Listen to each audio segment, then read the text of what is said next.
Most people believe awakening is beautiful. They imagine calm minds, peaceful smiles, and a life free of conflict. But the truth is far uglier. Real awakening burns. It destroys illusions, shatters comfort, and exposes the raw, unfiltered nature of existence. That's why most people don't wake up. They just learn to sleep with their eyes open. Society celebrates ignorance as virtue. It tells you to fit in, to be kind, and to go along to get along.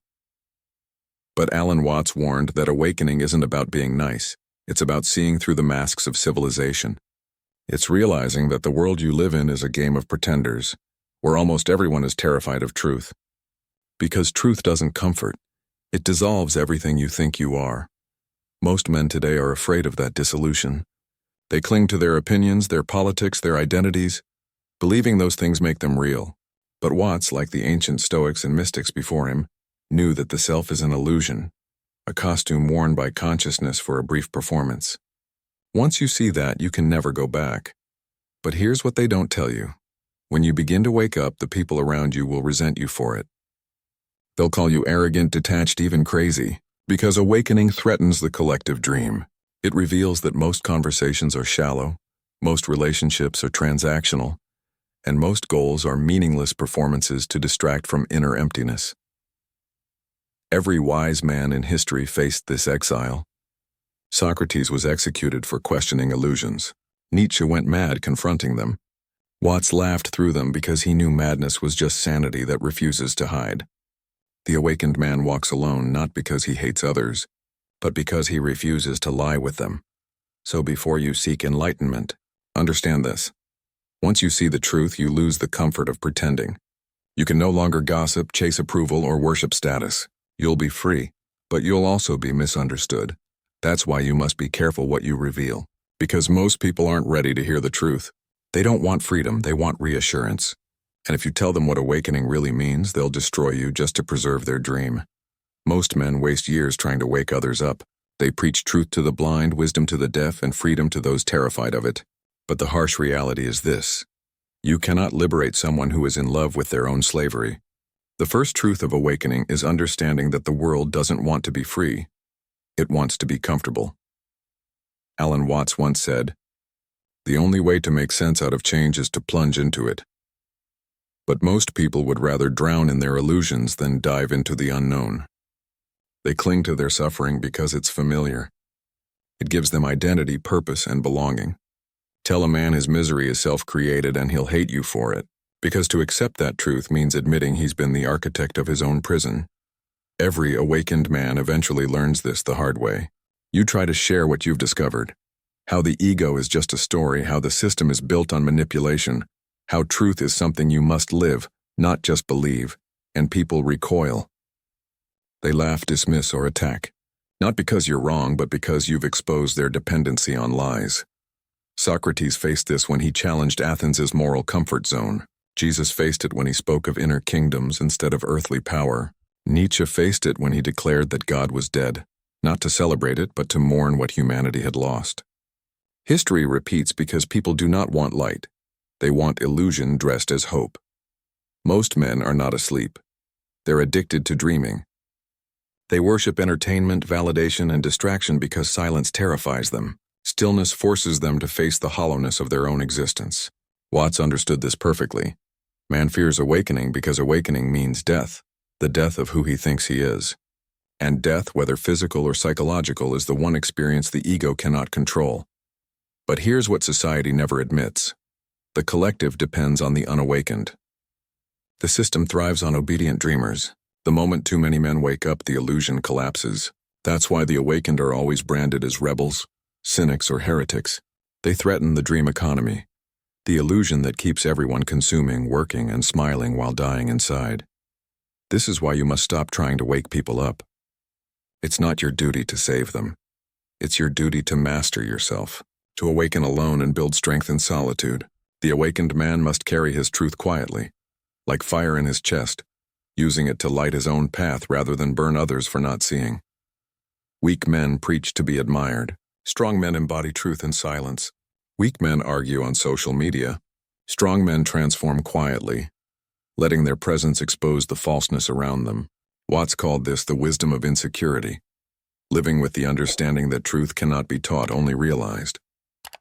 You can show a man the door, but walking through it requires his death, and most men fear that more than hell. But here's the paradox. The moment you stop trying to save others, you actually begin to influence them. Not through words, but through being. When you no longer beg people to awaken, your calm presence becomes a mirror. It unsettles them. It forces them to confront what they've been avoiding. That is the true power of an awakened man. His very existence challenges the comfortable. So the first truth is cruel but liberating. Not everyone deserves your wisdom. Not everyone can handle your clarity. And not everyone wants to be free. You must accept that most people prefer the comfort of chains to the loneliness of freedom. Every great thinker knew this. Watts smiled at it. Nietzsche raged against it. Marcus Aurelius accepted it, and now you must too. Because once you understand that you cannot awaken those who still love their illusions, you stop wasting your fire. You stop scattering your energy trying to convince the world. Instead, you build your kingdom within. You turn your focus inward, sharpen your mind, strengthen your discipline, and master the art of walking alone. That is the first step in true awakening, realizing that freedom cannot be given, it must be chosen. And most men will never choose it. The second truth of awakening is brutal. Most people never meet you. They meet their own projections of you. You are not seen and you are interpreted. Every word, every silence, every action you take passes through the filter of someone else's insecurity. What they see in you says more about them than it ever will about you. Alan Watts understood this paradox of perception. He said that the self and the world are not separate. They arise together like waves on the same ocean. But the unawakened lie trapped inside their waves, mistaking ripples for reality. They don't see truth. They see distortion. They don't perceive who you are. They only recognize the parts of you that reflect their own wounds. When you begin to awaken, when you stop chasing validation, stop performing, and start being, people grow uncomfortable. Your calm presence exposes their chaos. Your self-possession confronts their dependence. Suddenly, you're labeled as cold, arrogant, or different. They can't define you, so they attack you. Why? Because your authenticity reminds them of their artificiality. Most men crumble under this misunderstanding. They spend their lives trying to prove themselves to people who are never really listening. They modify their truth to be accepted by those who can't even accept themselves. But here's what the wise have always known. You are not obligated to be understood. Marcus Aurelius wrote, "Be indifferent to what makes no difference. The opinions of the sleeping make no difference. To seek validation from them is to surrender your power." Watts echoed this in his own way. He said the ego is like smoke. Grasp it and it disappears. The more you try to prove yourself, the less of you remains. But here's what society wants you to believe. That being misunderstood is failure. That isolation is punishment. That rejection means you are wrong. The truth, however, is the opposite. The more awakened you become, the more misaligned you will be with the collective dream. You are supposed to be misunderstood. It's a sign that you've stepped outside the illusion. History proves this. The prophets, the philosophers, the visionaries, all were ridiculed by the blind masses. Socrates was condemned. Nietzsche was dismissed as insane. Giordano Bruno was burned alive for daring to think beyond accepted limits. Truth has always been the enemy of comfort, and comfort is the only God most people worship. So when they gossip about you, ignore you, twist your words, or project their insecurities onto your silence, and understand this, it's not about you. It's about their inability to face themselves. You became a mirror they can't bear to look into. Their attacks are not personal. They're defensive reflexes against awakening. This realization gives you freedom, but it also isolates you. To walk this path is to live without the drug of approval. It means letting go of being liked. It means finding peace in solitude because most conversations will now feel hollow.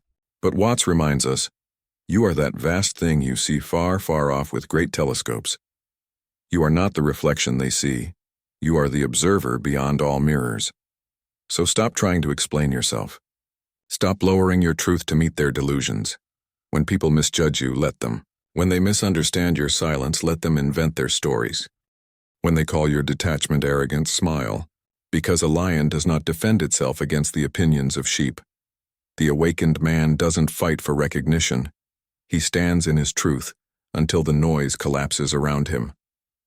His strength is not in convincing others. It's in remaining unshaken when the world doubts him.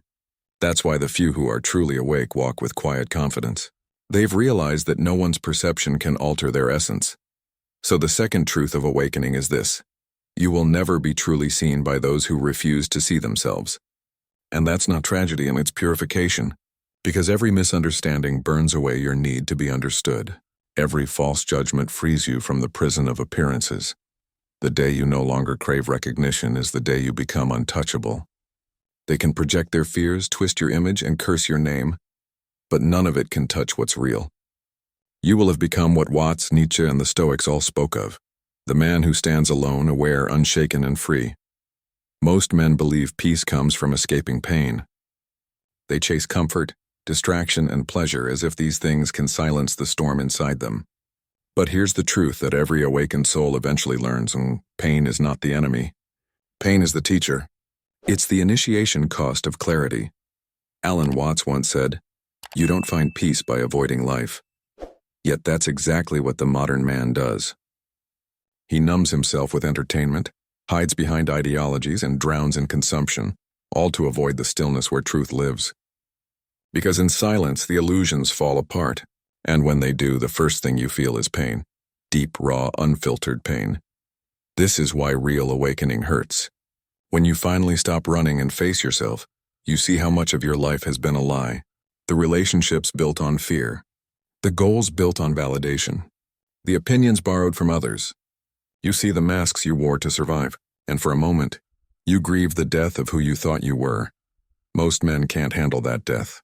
They crawl back to illusion, telling themselves that ignorance is peace. But the awakened man endures the pain. He walks through it because he understands that suffering, when faced consciously, burns away everything false. The fire hurts, but it also purifies. Watts compared it to fire transforming wood into light. Pain, he said, is the process of burning away the false self. The ego screams because it's being dissolved. But behind that destruction lies liberation. Every philosopher who ever touched the edge of truth went through this descent. Buddha faced it under the Bodhi tree. Nietzsche faced it in madness. Christ faced it in solitude. Truth has always demanded sacrifice, and pain is that sacrifice. But here's what society doesn't tell you. Avoiding pain doesn't save you. It enslaves you. The man who refuses to suffer consciously ends up suffering unconsciously. He becomes addicted, distracted, fragile. He trades temporary comfort for permanent weakness. Watts called this the backwards law. The more you seek to avoid pain, the more pain you create. Strong men understand this paradox. They embrace pain as a signal, not a punishment. It's the body's way of saying you're shedding illusions. The moment you stop running from discomfort, it becomes your compass. It points you toward growth, truth, and freedom. But the world wants obedient dreamers, not strong men. So it tells you that pain means failure. It prescribes pleasure as medicine. It teaches avoidance as wisdom. That's why entire generations are collapsing. Not from what they endure, but from what they refuse to face. They've mistaken numbness for peace and pleasure for progress. The ancients knew better. The Stoics didn't chase comfort. They trained for adversity. They knew the mind sharpens only under pressure. Marcus Aurelius wrote, "The impediment to action advances action. What stands in the way becomes the way." Watts would have agreed. Suffering isn't a detour. It's the path itself. But here's the warning. Once you accept pain as part of awakening, the world will label you cruel. They'll call you heartless for not flinching when life burns. They'll mistake your strength for indifference. Because in a culture addicted to comfort, endurance looks like arrogance. But real strength isn't loud. It's quiet, unbreakable, grounded.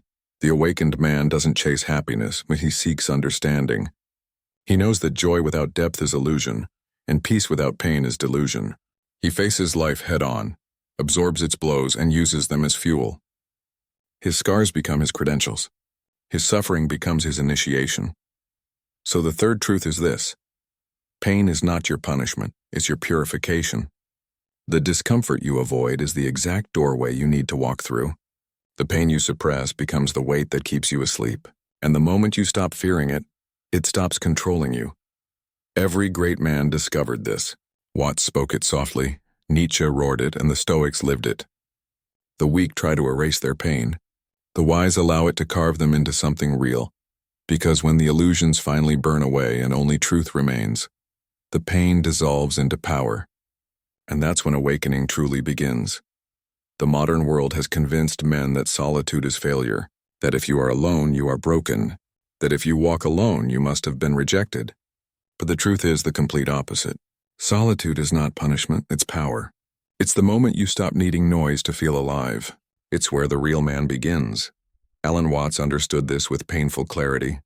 He said, "We seldom realize, for example, that our most private thoughts and emotions are not actually our own." Think about that. Most of what passes for your identity, your desires, your fears, your goals, has been downloaded from society. You call it personality, but it's really programming. And until you stand alone long enough to hear your own voice beneath the noise, you're not living. You're performing. That's why solitude terrifies most people. In silence, they meet the truth about themselves. They see how dependent they are on attention, approval, and distraction. They realize their happiness was never theirs. It was rented from other people's opinions. Most men can't handle that confrontation, so they run back to the herd. They rejoin the illusion, pretending they're free while secretly addicted to validation. But every philosopher who ever awakened had to walk through that valley of silence. Nietzsche called solitude the school of greatness. Marcus Aurelius wrote his meditations alone, facing the vast emptiness of command. Watts retreated into nature, speaking of the oceanic feeling, the state where the boundaries between self and world dissolve. Solitude wasn't their weakness. It was their awakening. Here's what society doesn't tell you. Connection without solitude breeds dependency. You cannot love freely if you've never stood alone. You cannot lead others if you've never led yourself. Weak men seek company to escape themselves. Strong men seek solitude to discover themselves. But here's the paradox. The moment you embrace solitude, you lose the need to be understood. You no longer beg for companionship. You attract it effortlessly, because when you no longer depend on others for your sense of worth, you become magnetic. You stop chasing, and everything begins to move toward you. Most men are terrified of being alone because they associate it with emptiness. But Watts taught that the void is not nothing, it's everything. It's the space where potential lives, the silence between the notes that gives music meaning. When you enter that void without fear, you find not isolation but integration. You realize that solitude connects you to everything, because you've stopped running from yourself. The unawakened man fills every silence with noise, music, scrolling, conversation. He fears the moment the external world goes quiet because he doesn't know who he is without it. The awakened man, however, thrives in that stillness. He has faced his inner chaos and emerged sovereign. Solitude becomes his fortress, and not to hide from life but to see it clearly. But here's what they don't tell you.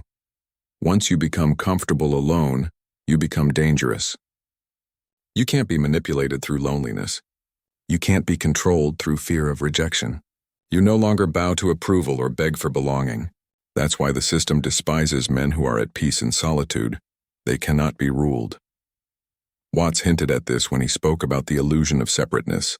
The man who understands his oneness with existence no longer needs the crowd. He carries the whole world within him.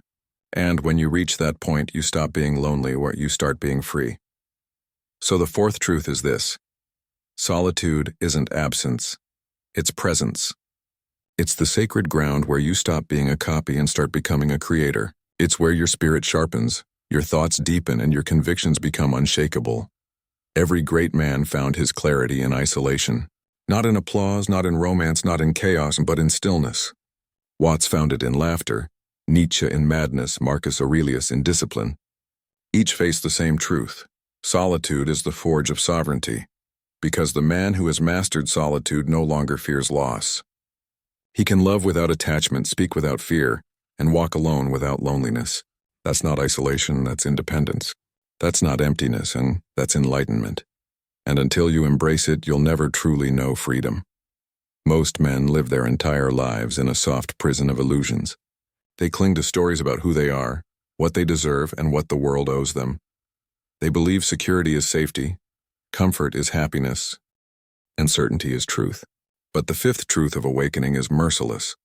Freedom is impossible without confronting every illusion you've ever believed. Alan Watts repeatedly warned against mistaking the map for the territory. The world you perceive is not reality. It's a construction filtered through ego, culture, and desire. Most people die believing in their personal myths, never daring to challenge them, and society encourages it. Schools teach obedience, media teaches conformity, and relationships teach dependency. Every system exists to maintain illusions because illusions are cheaper than awakening. But the awakened man knows that truth requires destruction. Nietzsche called it the path of self-overcoming, the systematic death of the false self. Every comforting belief, every borrowed opinion, every illusion of control must be exposed, examined, and discarded. Only then can clarity emerge. Here's the first uncomfortable reality. The world will resist you. When you begin tearing down illusions, people accuse you of cynicism, pessimism, or arrogance. They call your honesty negative because it shatters their fragile comforts. But weakness cannot recognize strength. Fear cannot recognize freedom. The awakened man accepts that resistance is inevitable and irrelevant. Most men avoid this work because it is painful. Letting go of illusions feels like losing the ground beneath your feet. But pain is temporary. Illusion is permanent bondage. Watts understood this. You cannot awaken while clinging to fiction. Your attachments, your pride, your need to be right. These are chains disguised as identity. Only by relinquishing them can you see clearly. History teaches this lesson repeatedly. Socrates was condemned for exposing moral illusions. Galileo was vilified for dismantling cosmic illusions. The prophets, mystics, and philosophers all faced wrath for revealing truth. Freedom has always demanded courage. And courage has always required the death of comforting lies. But here's what most men still fail to grasp. Death of illusions is not about rejection of life. It is the reclamation of it. When you release what is false, you gain clarity, autonomy, and power. The awakened man no longer fears chaos because he has already confronted the chaos within. He no longer craves approval because he has already faced his own judgment.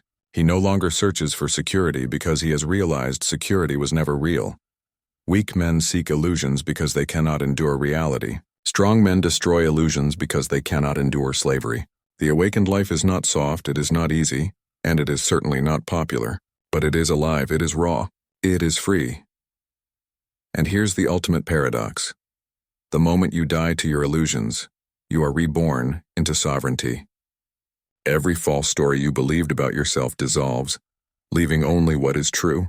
Every mask you wore falls away. Every fear manipulated by society loses its grip.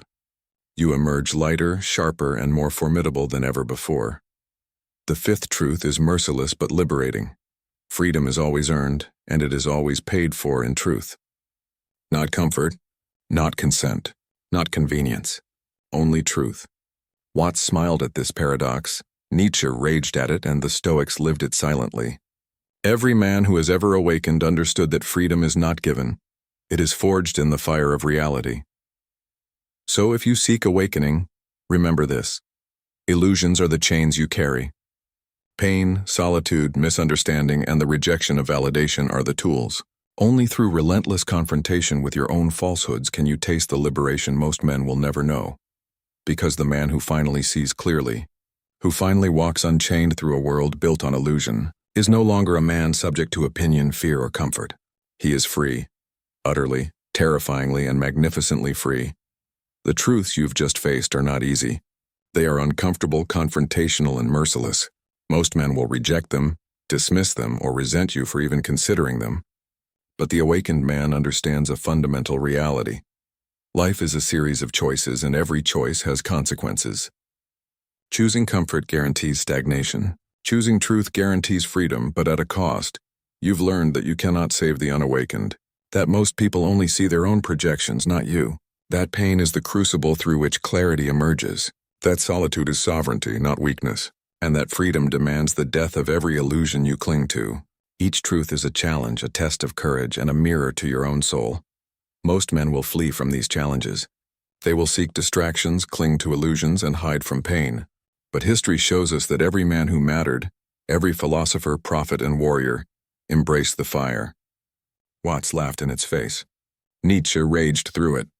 Marcus Aurelius walked it silently. And so must you if you wish to transcend mediocrity and reclaim your life. The path of awakening is solitary. It is demanding. It is relentless, but it is also the only path to authentic power, clarity, and peace. Weak men beg for approval. Strong men accept reality and act. Weak men chase comfort. Strong men embrace truth. Weak men live half-lives. Strong men become immortal through their impact, insight, and mastery of self. So here is the ultimate declaration. Stop seeking permission. Stop waiting for validation. Stop trying to awaken those who refuse it. Face your pain. Walk in solitude, shatter your illusions, and embrace the freedom that comes when you finally see life for what it truly is. Because awakening is not a reward for the naive. It is a calling for the courageous. It is not granted, it is seized. Every moment you delay, every illusion you cling to, you sacrifice clarity for comfort. Choose wisely, choose boldly, and step into the life that most men will never dare to live. Freedom, wisdom, and truth are not offered to everyone, but they are available to those willing to endure the fire. And if you take this path, you will discover something no one else can give you: the unshakable, undeniable power of being fully awake.